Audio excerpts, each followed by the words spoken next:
Number 10. Isaac Newton's alchemical obsession. Some historical obsessions are frightening because they seem irrational from the beginning. Isaac Newton's alchemical obsession is more unsettling because it grew inside one of the greatest minds in human history. This was not a foolish man wasting time on obvious nonsense. It was a brilliant thinker, one of the architects of modern science, spending immense intellectual energy on secret writings, coded processes, sacred correspondences, and the possibility that matter itself concealed divine and transformative truths still hidden from ordinary inquiry. That contrast is what gives the case its power. The same mind that helped explain the motion of the heavens also spent years chasing knowledge. Many later generations would rather not place beside his name.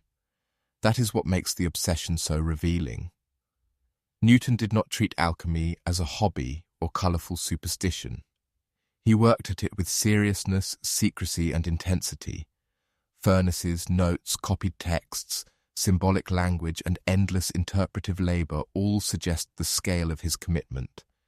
He was not merely looking for gold in the childish sense of fairy tale transmutation.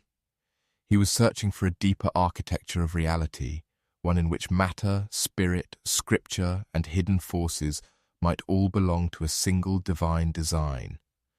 The obsession begins to look less like distraction and more like an alternate Newton, one history often tries to keep in the shadows because he complicates the clean story of modern rationality. And that is where the darkness enters. Obsession does not need to be foolish to become dangerous. In Newton's case, it seems to have drawn enormous attention inward towards secrecy, encoded traditions, and the belief that ultimate truth was concealed beneath surfaces for the rare intellect willing to labour long enough to uncover it. There is something profoundly isolating about that kind of pursuit. It turns knowledge into initiation. The world becomes layered, and only the obsessed person feels close enough to the hidden layer to justify continuing at any cost. What makes this particularly haunting is the tension between method and mystery. Newton helped build a science associated with measurement, demonstrable law, and shared inquiry. But his alchemical work belonged to a much older universe of guarded texts, symbolic readings, and transformative hopes. That coexistence reveals something history often resists. The line between genius and obsession is not always drawn between science and superstition. Sometimes the same mind can inhabit both with equal intensity.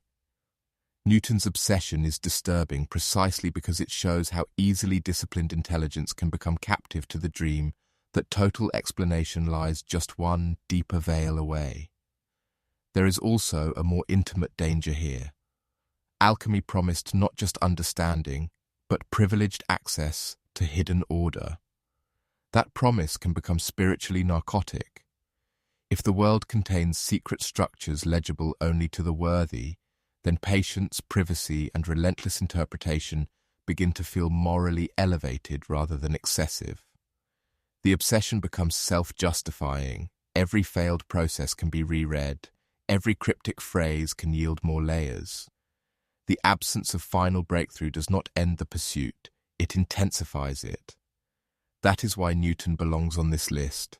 His obsession did not ruin him in the loud, theatrical way some others on this countdown were ruined. It was quieter, more internal, more unsettling in its implications.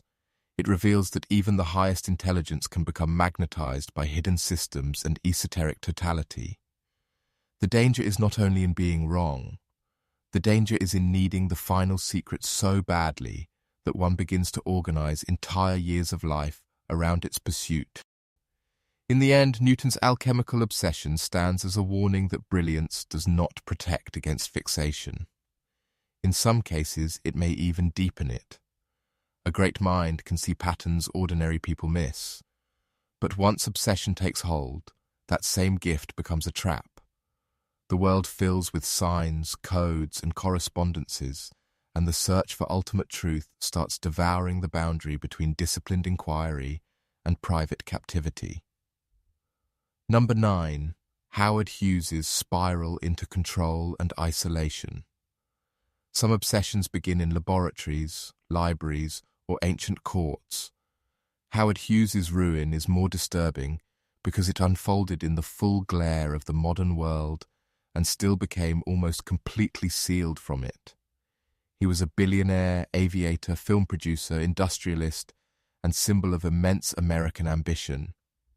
Yet over time, that world of access, speed, wealth, and visibility narrowed into something claustrophobic. A life increasingly governed by control, contamination fears, repetition, suspicion, and extreme isolation. That transformation is what makes the case so powerful. Hughes did not lose everything by lacking power.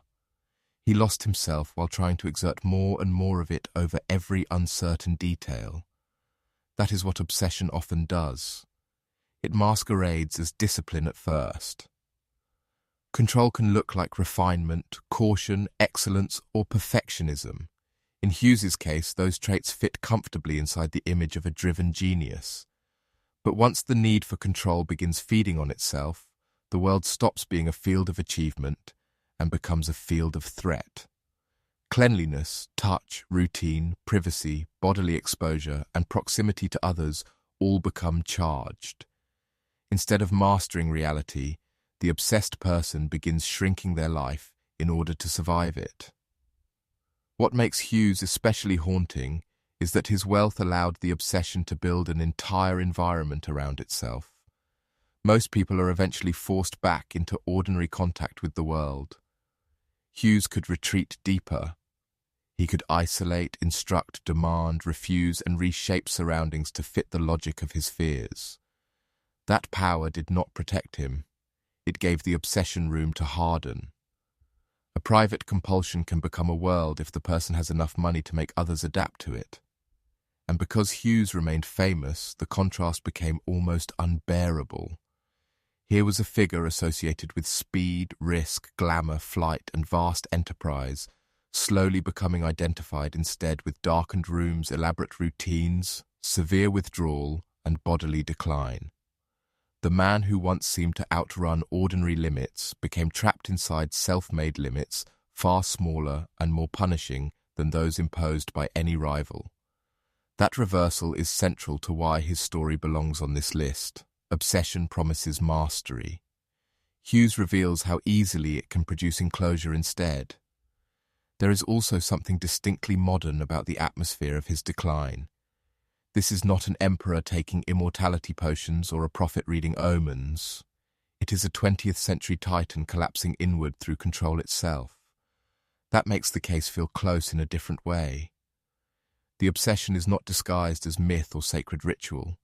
It emerges through habit, fear, health anxieties, environment, privacy, and the unbearable need to keep disorder outside. The ruin looks contemporary, almost recognizable, which makes it harder to quarantine as a relic of another age. And yet Hughes's case is not simply about illness in a clinical sense. It is about the destructive partnership between obsession and power. His resources allowed avoidance to become architecture. Servants, rooms, schedules, rules, and barriers all helped transform a private spiral into a sustained mode of existence. The obsession did not have to negotiate with ordinary life anymore.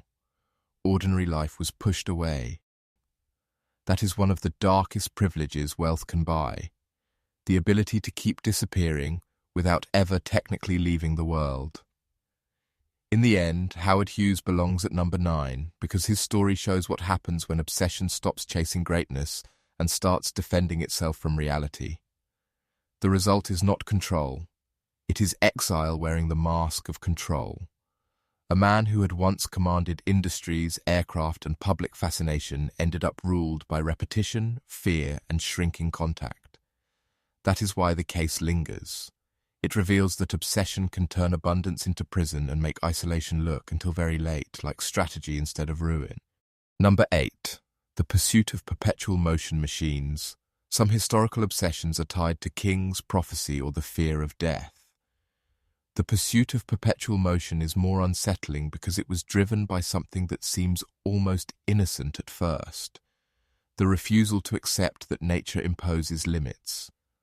The dream was simple and irresistible, a machine that could run forever, a device that would produce endless motion, endless energy, endless self-sustaining power without depletion. In theory, it promised elegance, mastery, and liberation from scarcity. In practice, it became one of history's longest-running obsessions, repeatedly drawing inventors, patrons, cranks, visionaries, and sincere minds into a struggle against the structure of reality itself. That is what gives the obsession its strange power. Perpetual motion is not merely a technical challenge. It is a rebellion against loss. Friction, exhaustion, entropy, decay, waste, these are some of the most basic truths of the physical world. A perpetual machine would overturn them symbolically as much as mechanically. It would mean the world had a loophole, that motion could become self-justifying and self-renewing forever. That promise is intoxicating enough to keep attracting people long after science has repeatedly closed the door. And that is where obsession takes over. A person trying to build a difficult machine can still be called ambitious. A person who continues after principle, evidence, and repeated failure have all signaled that the goal itself is impossible, enters darker territory. The machine stops being an invention and becomes a private cosmology. Every near miss looks like confirmation. Every criticism looks unimaginative.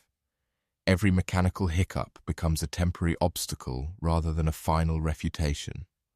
The obsessive mind does not merely want success. It wants the world to confess that its limits were never final. What makes this case especially haunting is that perpetual motion repeatedly attracted people who were not simply fools. Some were clever, technically skilled, and genuinely inventive.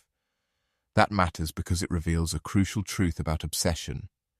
Intelligence often supplies better justifications for continuing rather than better reasons to stop. A skilled mind can always generate one more refinement, one more hidden asymmetry, one more theory about why this model will finally work where all the others failed.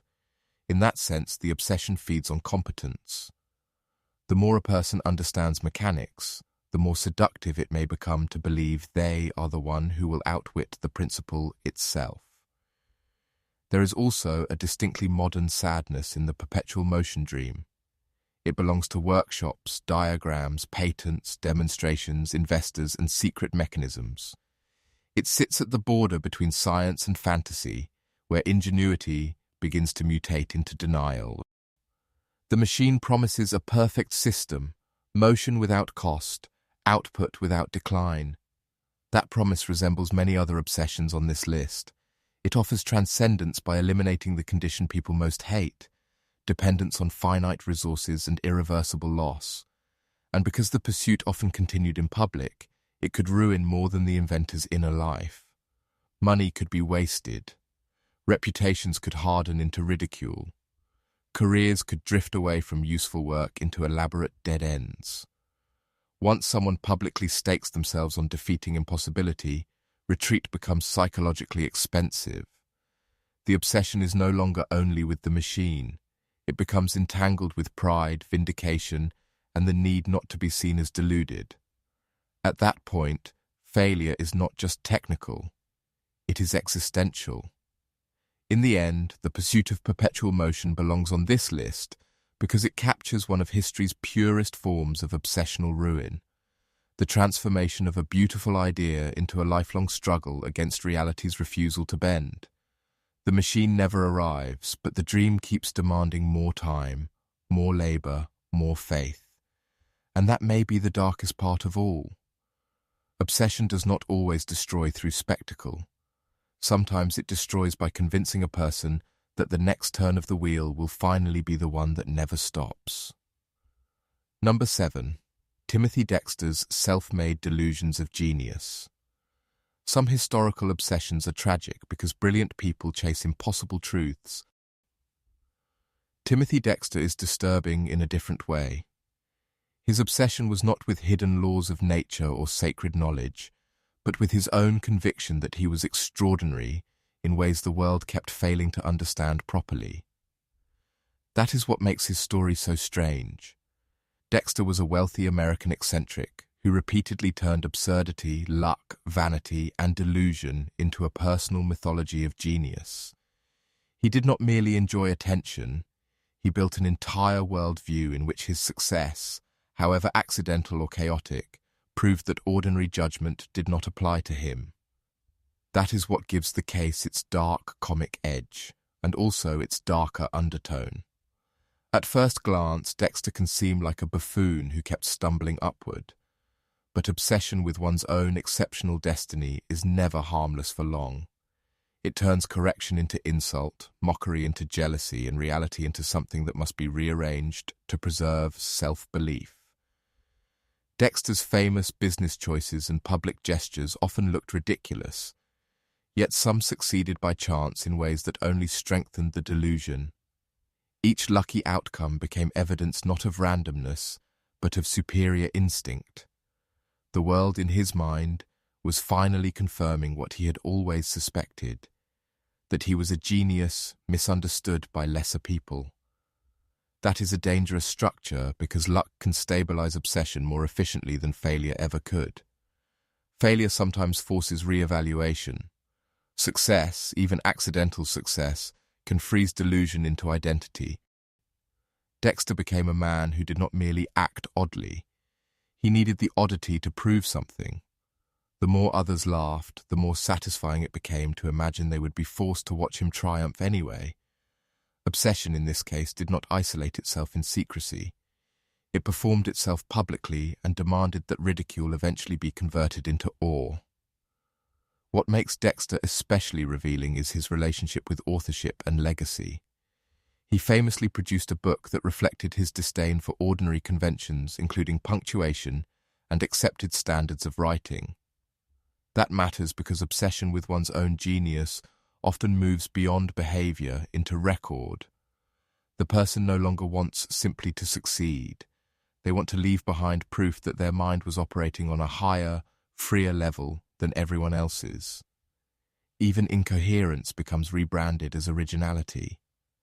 The ego begins rewriting disorder as innovation. And beneath the absurdity, there is something darker at work. The refusal to submit the self to any stable external measure. That is one of obsession's most corrosive habits. A person ceases to learn from resistance because resistance itself is turned into confirmation. If critics object, they are blind.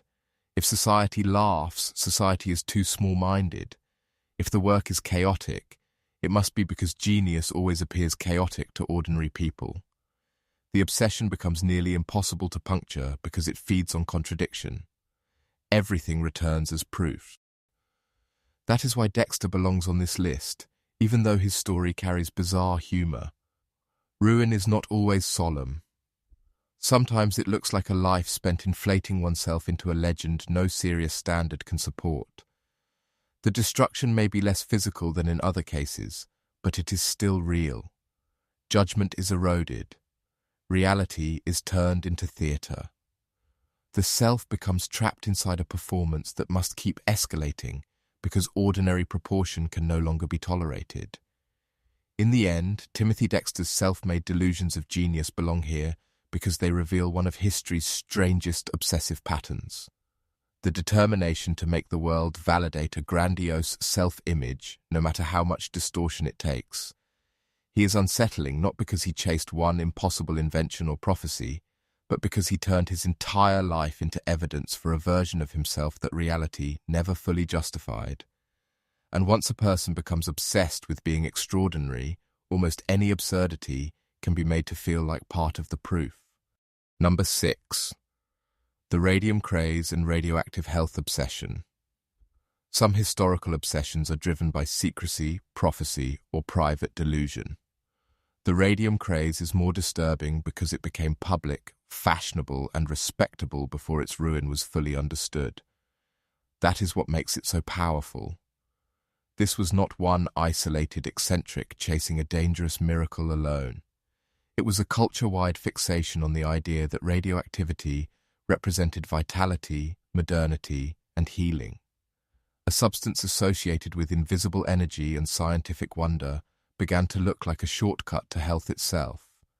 That is what obsession often does when it merges with novelty. Radium entered public imagination at exactly the point where science still carried an aura of enchantment. It glowed. It seemed energetic in a literal sense. It belonged to a new atomic world most people barely understood, which only increased its mystique.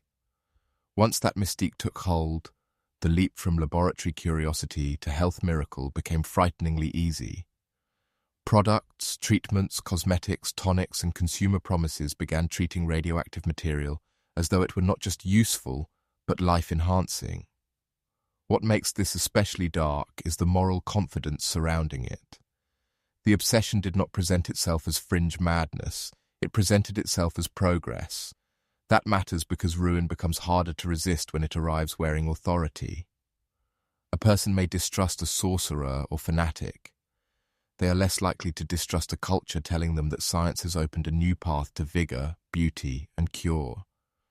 The danger is not only in the substance itself, it is in the emotional environment that turns exposure into aspiration. And that emotional environment was everywhere. Radium was not merely sold as treatment. It became glamorous. It suggested modern health, modern refinement, even modern superiority. To be touched by this new force was to be close to the future. That symbolic power made it easier for people to ignore caution and easier still for industries to convert fascination into profit.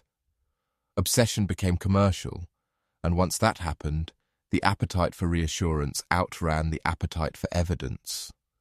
The horror deepens because radioactivity is fundamentally invisible in the way many of history's worst dangers are invisible. It does not announce itself dramatically at first. Its harm can accumulate inside the body while the user still believes they are consuming strength. That gives the whole craze a uniquely cruel structure. The thing sold as vitality may be quietly dismantling the person who trusts it. Ruin does not arrive as obvious punishment. It arrives as delayed betrayal. That delayed betrayal is why this case belongs on the list. The radium craze reveals how obsession can scale from individual delusion into collective self-harm. When a society falls in love with a symbol of power, it does not yet understand morally or medically. The fascination with energy, purity, rejuvenation, and invisible force made people hungry to believe. Once enough people wanted the miracle to be true, skepticism began to look old-fashioned or fearful rather than protective. And unlike many other obsessions here, this one left behind a particularly modern lesson. It shows how easily scientific wonder can be rebranded into consumer salvation, and how quickly a culture can start treating exposure as health if the aesthetic of progress is bright enough. The glow becomes promise. The promise becomes habit. The habit becomes damage.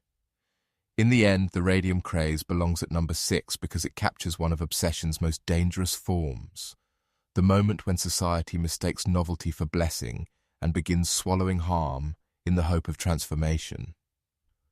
People were not simply fascinated by radium, they wanted it to redeem weakness, aging, illness, and ordinary bodily limits. That is what made the ruin so deep. The obsession offered health, and for too many people, delivered the opposite in silence. Number 5. Ludwig II of Bavaria's fantasy castle world. Some historical obsessions destroy through direct danger. Ludwig II's obsession is more haunting because it built beauty while quietly withdrawing from reality. That is what makes his case so unsettling. He was a king surrounded by ceremony, expectation, and political responsibility, yet increasingly drawn toward private worlds of architecture, myth, music, and idealized monarchy. His castles remain among the most visually enchanting monuments in Europe. But behind that enchantment lies a darker story. Obsession transforming imagination into refuge, then refuge into isolation. At first, the dream may not even look destructive. Ludwig's fascination with Wagnerian grandeur, medieval romance, sacred kingship, and impossible architectural beauty can seem like extravagant taste elevated by royal means. But obsession changes the scale of ordinary preference. It no longer wants occasional escape, it wants environment. The castle ceases to be a residence and becomes a total world, a place where fantasy does not merely decorate power, but replaces contact with inconvenient reality. The more inward that world becomes, the less bearable politics, duty, and ordinary human limitation begin to feel. That is what gives Ludwig's story its tragic force. He did not simply enjoy fantasy.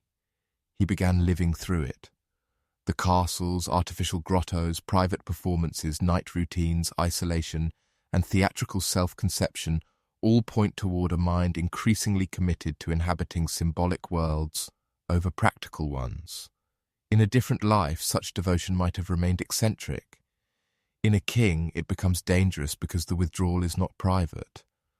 A ruler's inward obsession alters governance, finances, relationships, and the very structure of public trust.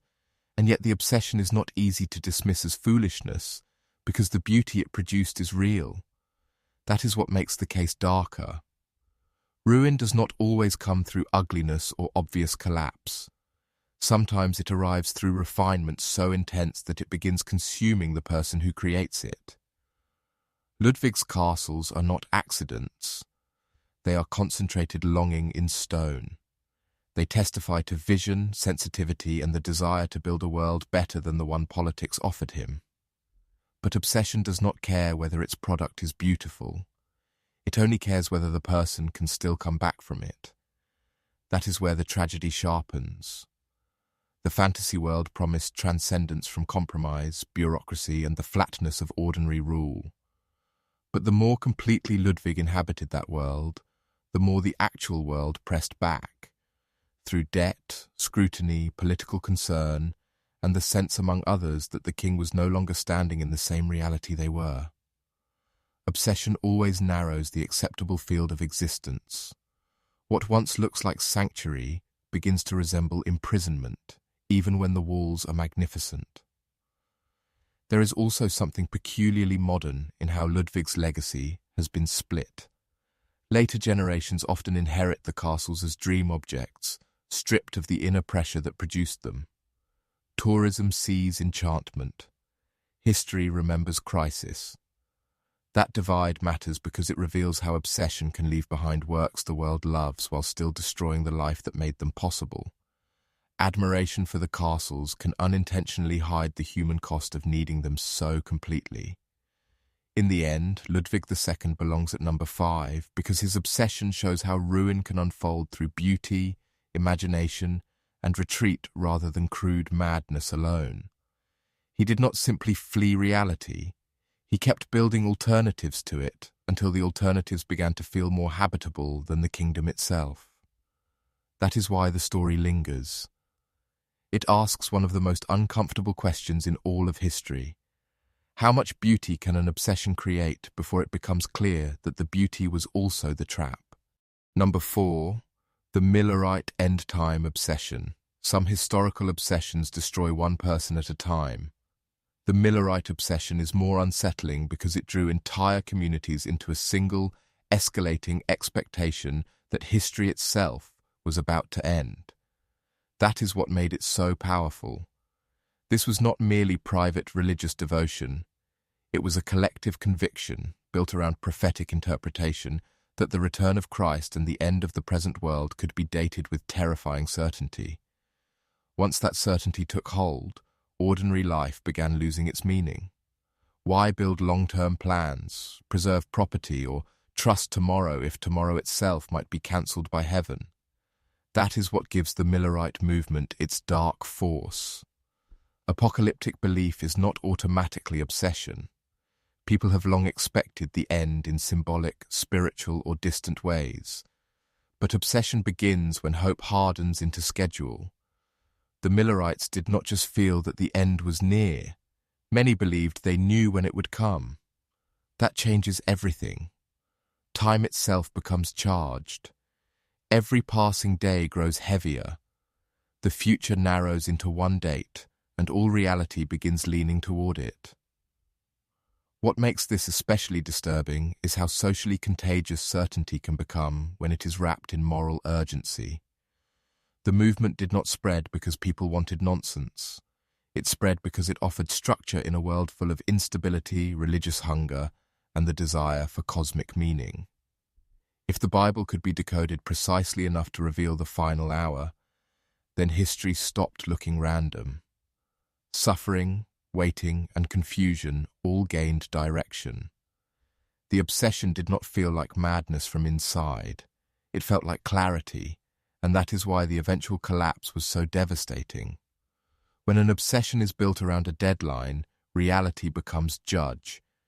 If the prophecy fails, it does not merely disappoint.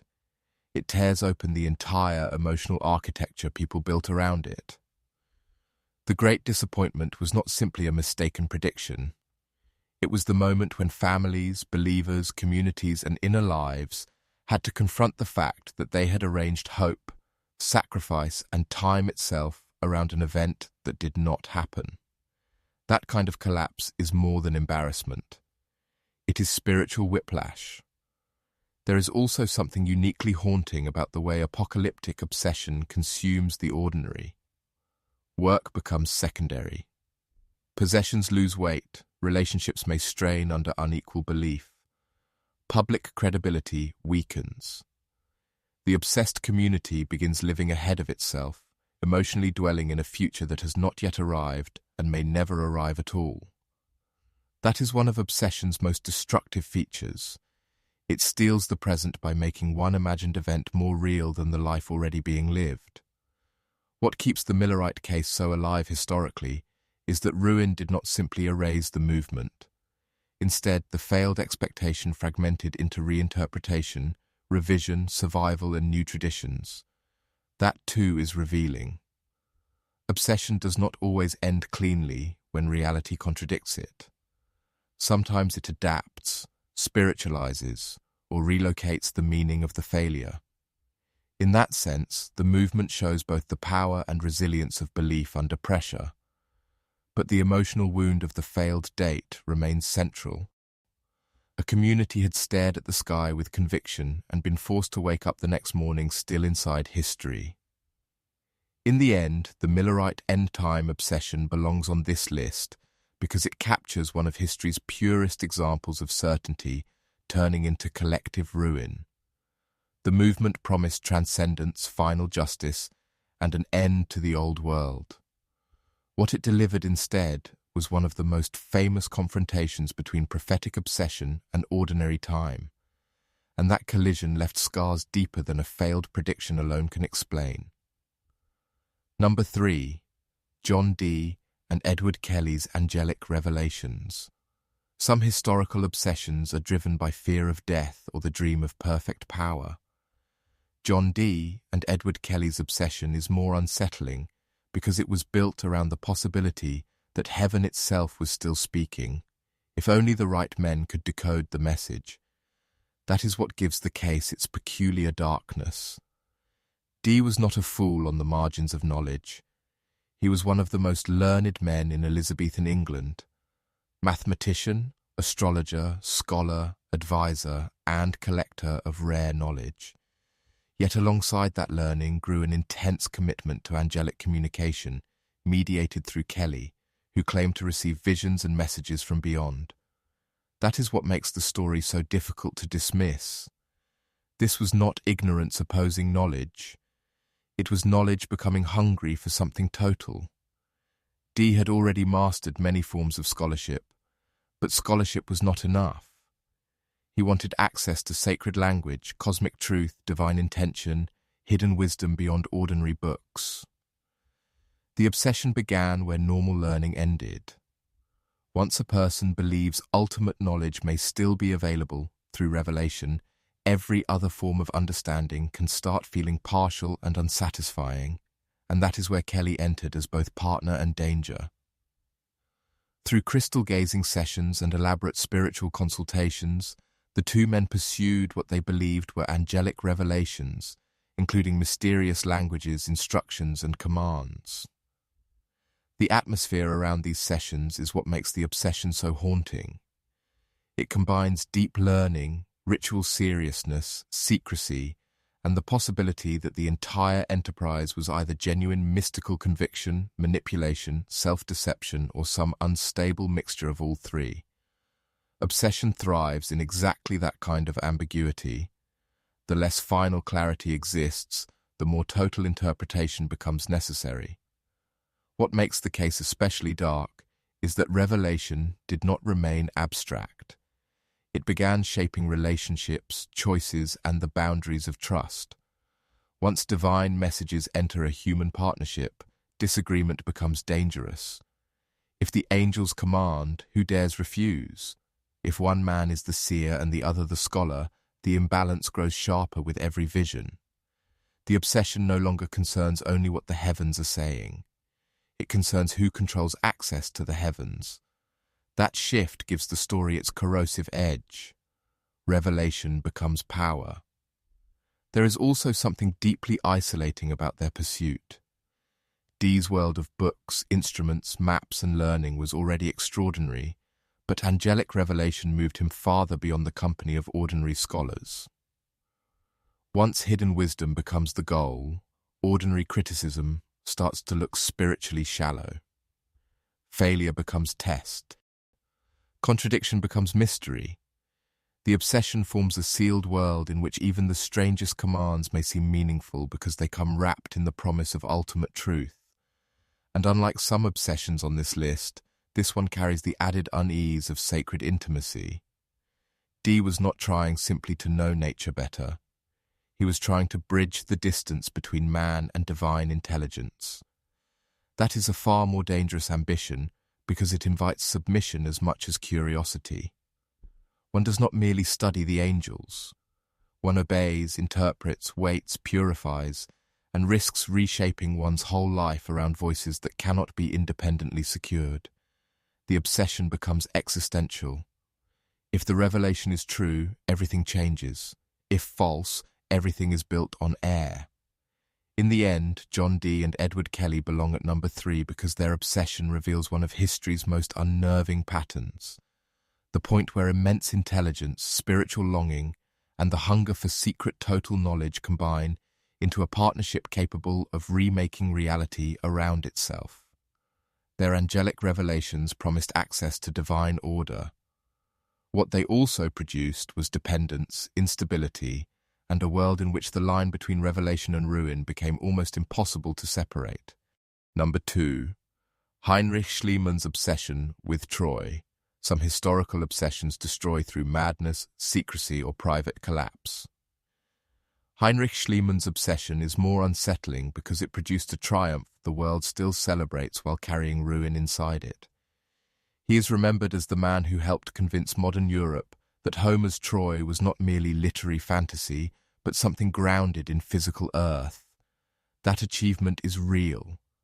But the obsession that drove him there also bulldozed context, distorted evidence, damaged sites, and wrapped archaeology in ego, performance, and the dangerous conviction that one man already knew what the past had to be before the ground had properly spoken. That is what makes the case so powerful. Schliemann did not approach Troy with quiet uncertainty. He approached it with hunger.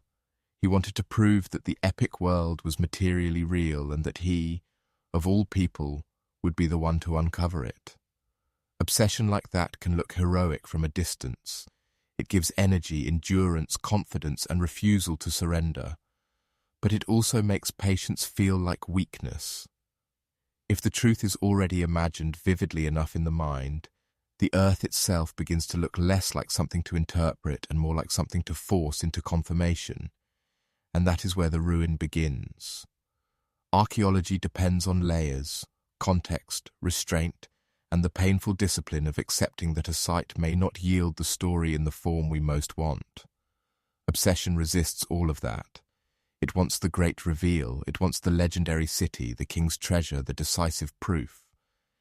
In Schliemann's case, that appetite helped drive methods that damaged crucial strata and compromised the very evidence that later generations needed in order to understand the site more accurately.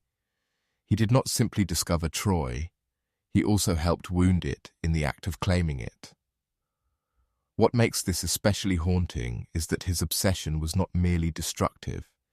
It was productive in exactly the way obsession can be most dangerous. It gave the world a dramatic narrative, an iconic excavation story, and a hero figure who seemed to drag myth into history by force of will. Success, even partial success, shielded the damage. That is one of obsession's darkest privileges. If it produces a compelling enough result, the world may temporarily forgive the methods or even mistake the violence of the pursuit for proof of greatness. There is also something deeply revealing in Schliemann's relationship to treasure and publicity. Once the obsession fixes on proving a grand story, objects stop being only evidence. They become trophies in a battle between imagination and doubt. The famous treasures associated with his work did not simply enrich knowledge, they enhanced legend. His legend, Troy's legend, Europe's hunger for heroic antiquity. At that point, archaeology begins drifting toward the theatre. The dig site becomes a stage on which obsession performs certainty, and certainty is exactly what makes the case belong on this list. Schliemann's fixation was not only with Troy itself, but with a certain kind of victory over ambiguity. The idea that a poem could be vindicated in stone and gold, that the right believer could pierce centuries of skepticism and force the past into visible obedience, is intoxicating. It transforms scholarship into conquest. The past is no longer something we humbly reconstruct. It becomes something we seize. That is why his story remains so morally complicated. Without obsession, Troy might not have entered modern consciousness with the same force. But because of obsession, the site was also subjected to damage and narrative distortion that history can never fully undo. The achievement and the ruin are intertwined. That makes Schliemann more disturbing than a simple fraud or simple hero. He represents the scholar-explorer as conqueror, a man whose need to prove the past was strong enough to injure part of what he loved. In the end, Heinrich Schliemann belongs at number 2, because his obsession shows how ruin can hide inside historical triumph. He chased Troy with such intensity that he helped make it real for the modern world, and in doing so, helped destroy parts of the very record he wanted most desperately to possess. That is one of obsession's oldest patterns. It reaches the object of desire, but only by damaging what made the object worth reaching at all. Number 1, Emperor Qin Shi Huang's search for immortality. Some historical obsessions end in personal collapse. Qin Shi Huang's obsession with immortality is darker because it unfolded at the scale of empire. This was not a private fear hidden in letters or experiments. It was the fixation of the man who first unified China, wielding immense political power while refusing to accept the single limit no ruler can repeal: death. That is why he stands at number 1. When a man with absolute ambition becomes obsessed with escaping mortality itself, the result is not merely strange. It becomes a historical force. That is what gives the case its extraordinary weight. Qin Shi Huang was already associated with conquest, centralization, monumental building, control, and the ruthless will to reorder the world. But power does not cancel mortality. In some ways, it sharpens the terror of it. The more absolute the ruler, the less tolerable the thought that his body remains subject to decay like everyone else's. An emperor can command armies, roads, laws, labor, and memory. He cannot command death to stay away forever. The obsession begins there, in the gap between total political power and total biological helplessness. And once that gap opens, everything becomes dangerous. Alchemists, magicians, sacred mountains, elixirs, omens, distant islands, rare substances, secret formulas. An entire landscape of promise appears around the ruler. That is the first ruin obsession causes. It populates the world with hope merchants. Anyone who claims access to the hidden path beyond death becomes valuable. Rational caution weakens because the desired reward is too absolute. If there is even the smallest chance that one substance, one ritual, one journey, one secret technique can preserve life indefinitely, then obsession demands it be pursued. What makes Qin Shi Huang's case especially chilling is that the obsession did not remain symbolic. It shaped imperial action. Expeditions were sent, resources were spent. Court culture bent toward the search. And in the cruelest irony, some of the very substances pursued in the name of life, especially mercury-laced elixirs and similar preparations associated with immortality practices, may have hastened the emperor's decline instead of preserving him. This is obsession at its darkest. The cure becomes poison, but only because the fear driving it is too deep to allow refusal. There is also something uniquely revealing about how immortality, obsession interacts with rulership. A private man fearing death becomes anxious. A ruler fearing death becomes dangerous to the state around him. Succession becomes unstable. Secrecy thickens. Court politics harden. Anyone close to the emperor must navigate not only governance, but the psychology of a man who cannot accept the natural end of his own reign. The empire begins serving not only public order, but one individual's war against time itself. That is why the tomb complex and the larger funerary world associated with Qin Shi Huang feel so central to the story. The obsession with immortality does not end cleanly at death. It spills over into monumental preparation, into armies for the afterlife, into architecture designed to carry power past the grave. Even failure becomes imperialized. If literal immortality cannot be secured, then permanence must be built in earth, stone, bronze, and myth on an almost unimaginable scale. The obsession changes form, but it does not disappear. And perhaps that is the most unsettling thing about his case. Qin Shi Huang's search for immortality failed in the plainest possible sense. He died. Yet the obsession still shaped history, archaeology, legend, and the very way later generations imagine imperial power at its most haunted. He wanted to defeat death. Instead, he became one of the greatest examples of how fear of death can dominate a ruler so completely that it reorganizes the world around him and still loses. In the end, Qin Shi Huang belongs at number 1 because his obsession captures the purest and most destructive form of historical fixation, the attempt to force reality itself to surrender.